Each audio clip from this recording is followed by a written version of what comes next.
Everyone, how are you? मी मानसी तुमच्या सर्वांचं स्वागत करते. आज आपण जे चॅप्टर वाचत होतो द फन दे हॅड, त्याचाच पुढचा भाग पढूया आणि वाचूया की मार्जी मग काय तिला आणि काय काय मजेदार आणि गंमतदार गोष्टी कळतात जे आज आपण शिकतोय त्याच्याबद्दल. फ्युचरची स्टोरी आहे 2157 ची. चला पाहूया द फन दे हॅड. तर आपल्या मागच्या सेशन मध्ये आपण वाचलं होतं की कसं मार्जीला जेव्हा कळतं की ही पुस्तक जी आहे ही कसल्याबद्दल आहे, शाळेबद्दल आहे, स्कूल बद्दल आहे, तर तिला खूप आश्चर्य होतो आणि तिला असं वाटतं की कोणी शाळेबद्दल काय लिहिलंय. तर आता त्याच्याच पुढे आपण वाचूया. So she said to Tommy, why would anyone write about school? का कोणी शाळेबद्दल लिहिलंय? Tommy looked at her with very superior eyes. तर टॉमी जो की तिच्यापेक्षा 2 वर्ष मोठा होता त्याने तिच्याकडे बघितलं. सुपिरियर आईज, सुपिरियर म्हणजे काय? आपण जेव्हा आपल्याला उत्कृष्ट समजतो तर तो चुकी मोठा होता तर तो आपल्याला असं बळापण दाखवत त्यांनी असे डोळे करून पाहिलं तिच्याकडे सुपिरियर आईजनी, उत्कृष्ट डोळ्यांनी, म्हणजे की आपल्याला मोठं समजून अशी. आणि तिच्याकडे हीन भावनाने. Because it's not our kind of school stupid. तर तो म्हणतो की अरे मूर्ख, कारण की ते आपल्यासारखी शाळा नव्हती तेव्हाची. This is the old kind of school. ही शाळा जुन्या टाईपची आहे. That they had hundreds and hundreds of years ago. जे की शंभरान वर्षीपूर्वी अशा शाळा चालत होत्या. आता आपण अशा शाळेत नाही जात. He added loftily, pronouncing the word carefully, centuries ago. आणि मग त्याच्यानंतर तो म्हणतो सेंचुरीज अगो म्हणजे शताब्दीन अगो. लॉफ्टिलीचा अर्थ काय झाला? एअरली इन अ सुपिरियर टोन. तर म्हणजे त्यांनी आपलं टोन मध्ये सुपिरियरिटी ठेवली की मी मोठा आहे, तुला तर जास्त काही येत नाही, तुला जास्त माहित नाहीये. तर अशा प्रकारे त्यांनी अशा टोन मध्ये तिच्याशी बोलला. Margie was hurt. तर मार्जीला खूप दुःख वाटलं त्याच्या अशा बोलल्यानी. Well, I don't know what kind of school they had all that time ago. ती म्हणते की हो, मला तर माहित नाही की तेव्हा इतक्या आधी कशा टाईपच्या शाळा राहत होत्या. She read the book over his shoulder for a while, then said, anyway they had a teacher. तर मग ती जे आहे तिने जी बुक होती over his shoulder for a while, त्याच्या शोल्डरवरती होती, जी त्यांनी थोडीशी बघितली आणि मग ती म्हणाली, anyway they had a teacher. की काय त्यांचे टीचर होते, शिक्षक होते. Sure they had a teacher but it wasn't a regular teacher, it was a man. तर तो चूंकि 2 वर्ष मोठा होता त्याला थोडं जास्त जाणकारी होती त्याला. तर तो म्हणतो की हो ना, त्यांचे टीचर होते आणि ते लोक रेग्युलर टीचर नव्हते. रेग्युलर टीचर म्हणजे कसे? त्यांना जे रेग्युलर टीचर होते, टेक्निकल जे होते टीचर्स, तर त्यांना आता म्हणजे आपल्याला आता असं नसतं ना. तर ते म्हणते की त्यांना माणसं टीचर होते, माणसं त्यांना पढवत होते, अशा प्रकारे त्यांनी सांगितलं. A man? हाऊ कुड a man be a teacher? तिला फार मोठं आश्चर्य वाटलं. तिला वाटलं की माणूस माणूस कसा एक टीचर होऊ शकतो, माणूस कसा पढवू शकतो? वेल, he just told the boys and girls things and gave them homework and asked them questions. तर तिला टॉमीने सांगितलं की त्याच्यात काय झालं, तो जे आहे तो मुला मुलींना पढवत होता, त्यांना गोष्टी सांगत होता आणि त्यांना होमवर्क देत होता आणि अशाच प्रकारे प्रश्न विचारत होता. A man isn't smart enough. तर ती म्हणते की अरे पण माणूस इतका स्मार्ट कुठे असतो, माणसाला इतकी जाणकारी कुठे असते, जेवढी की कशाला आहे, जेवढी की कम्प्युटर्स आणि टेक्निकल चीजांना आहे. Sure he is. तर टॉमी म्हणतो की नाही, माणसांना जाणकारी आहे सगळी. My father knows as much as my teacher. तर माझ्या वडिलांना तेवढं माहिती आहे जेवढं की माझ्या टीचरला माहिती आहे. म्हणजे की ते टेक्निकल टीचर त्यांना पढवतो, त्यांनाही तेवढं सगळं माहिती आहे. He knows almost as much, I betcha. म्हणजे काय? तो म्हणतो की त्यांना सगळं माहितीये जे की कम्प्युटरला माहितीये. आय बेटच्या. बेटच्या म्हणजे काय? Bet you. Bet you. आपण बेट म्हणजे काय असतं?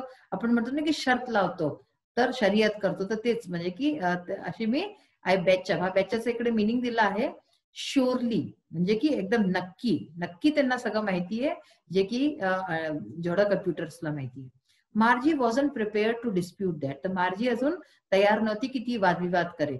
शी said, I wouldn't want a strange man in my house to teach me. तर म्हणून ती काय म्हणाली, ती लहान आहे, तिला काही अजून माहित नाही. ती म्हणते की पण मी कोणत्या अनोळखीच्या माणसाला आपल्या घरात नाही येऊ देईन की तो येऊन मला पडवेल.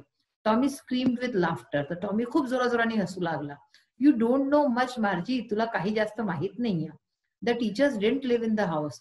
टीचर्स जे आहे ते घरात नाही आहेत, घरात नाही राहत येऊन. They had a special building and all the kids went there.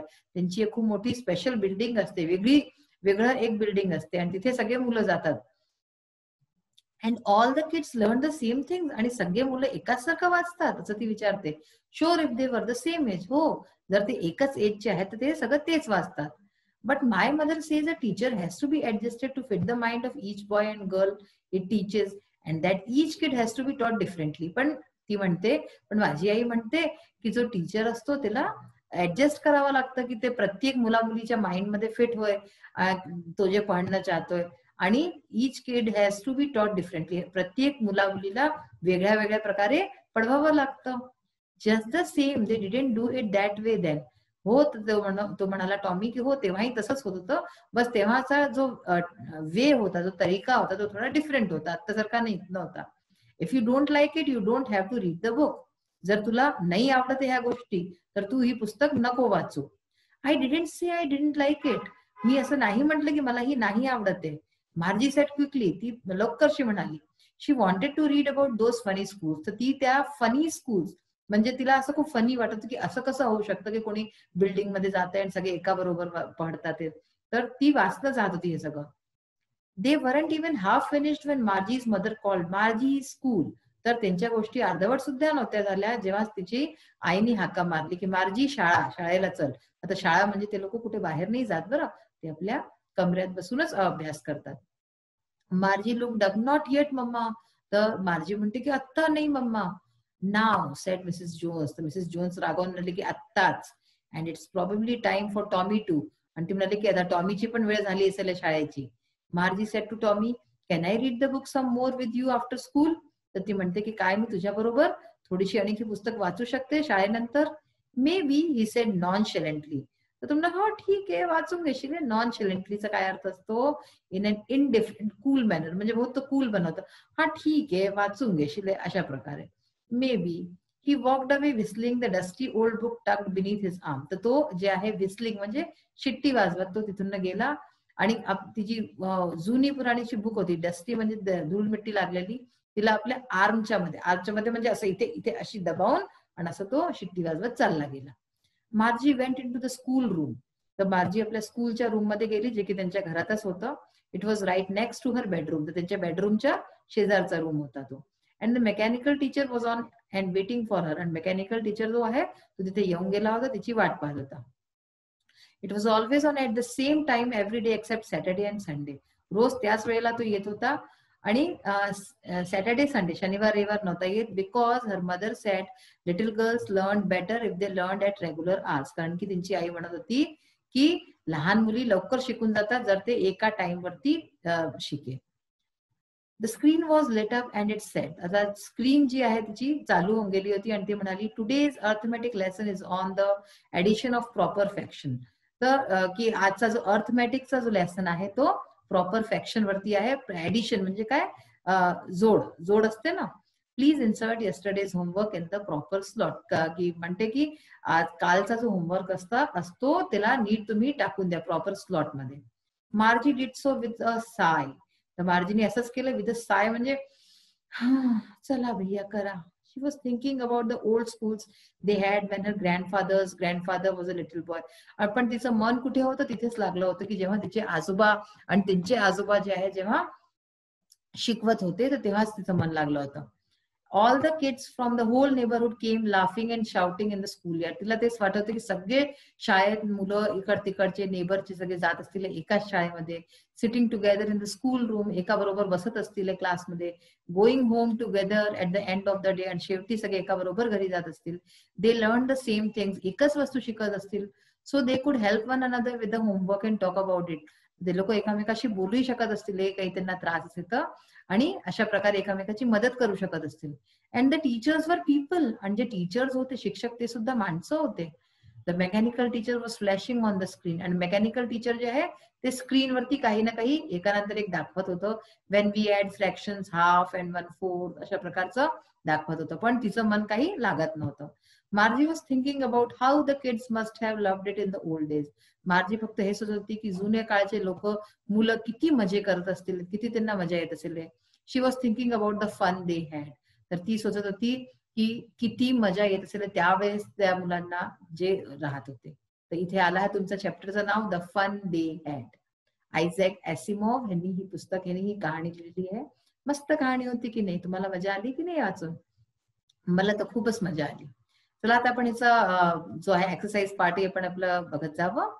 आज तुम्हाला मी या सेक्शन मध्ये या आपल्या पीपीटीच्या सेक्शन मध्ये तुम्हाला जे शिकवते आहे ते तुमच्या एक्झाम्सच्या रिलेटेड आहे.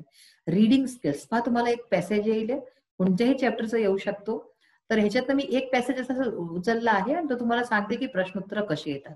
तर ते तुम्ही नीट प्रकारे समजा आणि तशाच प्रकारे करायचा प्रयत्न करावे. जसं ह्याच्यात आहे, read the following passage and do the activities. एक पॅसेज दिला जाईल, तर मी इथून ना तुम्ही आपल्या पुस्तक मधनं बघू शकता, मार्जी इव्हन इथपासून कोण पहिला जो आहे तुमचा पॅराग्राफ तिथपासून आहे, इथपासून कोण थ्रो इट अवे, हे पेज नंबर 6 वरती तुम्हाला हे मिळून जातील. इथपासून इथपर्यंत आहेत, कारण की एवढं सगळं लिहिणं ह्याच्यावरती शक्य नव्हतं, म्हणून मी असं करून दिलंय. तुम्ही जरूर हे पुस्तक जेव्हा उघडाल तेव्हा हे बघाल. तर हे पॅराग्राफ मध्ये आता काही प्रश्न उत्तर वेगवेगळ्या प्रकारचे येतील. तुम्हाला एक्झाम मध्ये कोणतंही तिथून पॅराग्राफ येऊन जाईल, कोणत्याही तुमच्या पुस्तकेतनं चॅप्टरचा. Complete the following sentence. आता या पॅराग्राफच्या वरतीच म्हणजे की तुम्हाला प्रश्न रिलेटेड राहतील. तर सेंटेन्सेस तुम्हाला फिल करायचे. The incident in the story has taken place on 17 मे 2157. जर तुम्ही हा पॅसेज वाचाले तुम्हाला हे सगळे आन्सर्स मिळतील. Their television screen must have had a million book on it. अशाच प्रकारे Margie's great grandfather told that in old times all stories were printed on paper. आणि according to Margie a real book means a printed book. तर तुम्ही जेव्हा जर तुम्ही वाचाल, तुम्हाला रिडिंग आली पाहिजे, रिडिंग कराले तेव्हाच तुम्हाला हे सगळे उत्तरं मिळतील. हे सगळे पॅराग्राफ मध्ये दिले. त्याच्यानंतर आहे say whether the following statements are true और फॉल्स. ट्रू फॉल्सचे येतात, तुम्हाला सेंटेन्सेस दिले राहतील लेसनशी संबंधित, त्या पॅराग्राफशी संबंधित, आणि ते खरे आहे की चुकीचे आहे ते तुम्हाला सांगायचं आहे. Tommy is Margie's brother. Tommy हा मार्जीचा भाऊ आहे. हे खरे का? नाही, हे फॉल्स आहे. तो तिचा नेबर असतो, तिचा पडोसी असतो. Tommy found the old book in the attic. तर हे ट्रू आहे, तिला ऍटिक वरती म्हणजे वरच्या कोणत्या जागी मिळालं असतं. Margie was older than Tommy, हे फॉल्स आहे, कारण की Tommy was older than Margie, तर टॉमी मोठा असतो. The old book was about school. जी जुनी पुस्तक मिळाली होती ती शाळेबद्दल होती, हे पण ट्रू आहे. About what did Tommy say, what a waste. कसल्याबद्दल टॉमी असं म्हणाला होता की व्हॉट अ वेस्ट. काय वस्तू होती ती? तर ती पुस्तक होती. Tommy sed it about the old printed book. ठीक आहे, तुम्हाला हे सगळं करायकरता वाचणं आलं पाहिजे. थोडी वाचणं नाही शिकाले, थोडी नाही हो पाहिजे. वाचा आणि समजा त्याला, आणि मग त्याचे आन्सर्स तुम्ही आरामाने काढू शकताय. Complete the following web. आता हे बघा, ह्याच्यात मी असं केलंय, हे तुम्हाला वेबच्या टाईपने येईल. वेब कसं असतं, सपोज मध्ये एक असं काही सर्कल मध्ये देऊन दिलं आणि साईडला काही ऑप्शन्स देऊन दिले, असे असे लाईना काढल्या आणि तिथे तुम्हाला लिहावं लागेल. तर हा एक एक्झाम्पल मी देते तुम्हाला. Margie's description of the book. मार्जीनी पुस्तकेचं काय डिस्क्रिप्शन दिला, तर a very old book, pages were old and crinkly, awfully funny to read the still words. हे पहा, ह्याच्यामध्ये माझ्याजवळ काय लिमिटेशन आहे, मी तुम्हाला फार जास्त नाही दाखवू शकत, तर मी 3 दिले. तुम्हाला एक्झाम मध्ये जितकेही ऑप्शन्स येतील सगळ्यांना तुम्हाला भरावं लागेल नीट वाचून. आणि मग आहे underline the verbs and choose the correct option from the brackets. तुम्हाला काय करायचंय, ह्याच्यामध्ये वर्ब ला अंडरलाईन करायचंय. आता हे चुकी मी आन्सर्सच्या तौरवरती देते, तर मी तुम्हाला आधीपासूनच देऊन दिलेत आन्सर, पण तुम्हाला शोधायला आलं पाहिजे. वर्बला अंडरलाईन करायचंय आणि त्याच्यानंतर तुम्हाला हे जे ब्रॅकेट आहे ह्याच्यामधनं हे कशात काय सही राहील हे पण तुम्हाला सांगायचंय. त्याच्यात मी अंडरलाईन केलंय, जेव्हा तुम्हाला एक्झाम मध्ये येईल तर त्याच्यात तुम्ही टिक कराल. काय कराल? टिक. असा टिक असतो ना, असं करायचं. पहिला आहे मार्जी इवन रोट अबाउट इट. तर ह्याच्यामध्ये काय आहे? वर्ब रोट. ठीक आहे, तर रोट हा कोणचा फॉर्म झाला? Second form. राईट, रोट, रिटन असतं. तर हा रोट हा पास्ट टेन्स झाला. सेकंड आहे today Tommy found a new book. Found, found हा काय आहे? हा एक वर्ब आहे. हे फाइंड, फाउंड, फाउंड असतं. तर फाउंड हा पण सेकंड ह्याचा झाला आणि past tense. Margie was scornful. तर ह्याच्यामध्ये वॉज हा शब्द आहे. वॉज हा सांगतो वर्ब आहे, म्हणजे की मार्जी स्कॉर्नफुल होती, म्हणजे तिला खूप हेटरेट झाली. तर वॉज हे झालं आणि हे सिंग्युलर आहे. आता ह्याच्यात सिंग्युलर प्लुरल लिहिलंय ना, ज्यात प्रेझेंट पास्ट नाही लिहिलाय. तर सिंग्युलर वॉज हा सिंग्युलरचा असतो. आणि this is the old kind of school. तर ह्याच्यात हे इज आहे आणि हे इज हे सिंग्युलर असतं. आणि इज कशामध्ये येतं? इज असतं प्रेझेंट टेन्स आणि वॉज असतं पास्ट टेन्स. हे सगळ्या गोष्टी तुम्हाला आल्या पाहिजे नीट प्रकारे. मग आहे change the verb from form according to the change in the subject. आपल्याला चेंज करायचे verb forms. I don't know, आणि चेंज आय टू शी. हे पहा, हे सगळे तुमचे एक्झाम मध्ये येतात. हे फार महत्वाचे, मी परत परत म्हणते, म्हणजे तुम्ही नीट प्रकारे यांना समजा. I don't know change I to she. आता आईला जर आपण शी करू तर शी डोंट नो, तर शी डोंट नो नाही होईल, मग शी डझंट नो होऊन जाईल. ठीक आहे, तर शी जर केलं तर डोंटही चेंज होईल आणि ते डझंट होऊन जाईल. अशाच प्रकारे my father knows, change my father to we. तर आपण जर माय फादरच्या जागी वी लिहू तर वी नोज नाही होईल, वी नो होऊन जाईल. कारण की जो सब्जेक्ट असतो त्याच्या अकॉर्डिंगच वर्क पण चेंज होतो, हे तुम्हाला लक्षात द्यायला पाहिजे. तर वी होईल तर नो होऊन जाईल. तर अशा प्रकारे आज आपण ग्रामरचं बहुत काही विशेष पडलो आहे.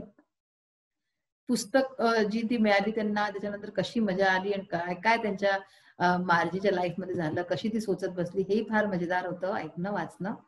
आणि ग्रामरचा जो पोर्शन सांगितलाय सगळा तुमच्या एक्झाम्सशी रिलेटेड आहे. तर ह्याला तुम्ही वाचा आणि समजा. असेच प्रकारचे प्रश्न तुमच्या एक्झाम्स मध्ये सुद्धा येतात.